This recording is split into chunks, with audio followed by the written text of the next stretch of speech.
अहम ख़बर आहे। सिंध हुकूमत सिंधु दरिया ते नई सखर रोहिड़ी पुल ठाहिण जो फ़ैसिलो करे वरितो आहे। वॾे वज़ीर सदारत हेठि अहम इजलास थियो आहे।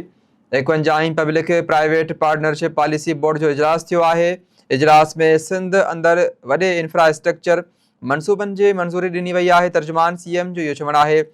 निजी शोबे जी सीड़पकारी वधाइण लाइ सुधारनि जी बि मंज़ूरी ॾिनी वई आहे। CM हाउस जे तर्जुमान जो चवणु आहे त वॾे वज़ीर मुराद अली शाह सिंधु दरिया ते नई सखर रोहिड़ी पुल ठाहिण जी मंज़ूरी ॾिनी आहे। पुल रोहिड़ी ऐं सखर जे इलाइक़नि खे पाण में मिलाईंदी, ट्रैफ़िक जो दबाव बि घटि थींदो।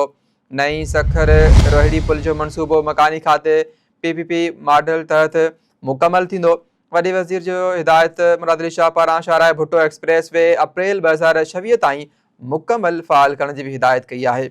अहम ख़बर आहे। सिंध हुकूमत सिंधु दरिया ते नई सखर रोहिड़ी पुल ठाहिण जो फ़ैसिलो करे वरितो आहे।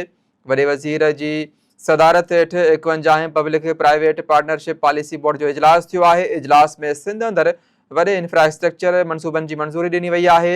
निजी शोबे जी सीड़पकारी वधाइण लाइ सुधारनि जी मंज़ूरी ॾिनी वई आहे। जॾहिं त वॾे वज़ीर मुराद अली शाह सिंधु दरिया ते नई सखर रोहिड़ी पुल ठाहिण जी मंज़ूरी ॾिनी आहे। पुल रोहिड़ी ऐं सखर जे इलाइक़नि खे पाण में मिलाईंदी, ट्रैफ़िक जो दबाव बि घटि थींदो। नई सखर रोहिड़ी पुल जो मनसूबो मकानी खाते PPP मॉडल तहत मुकमल थींदो।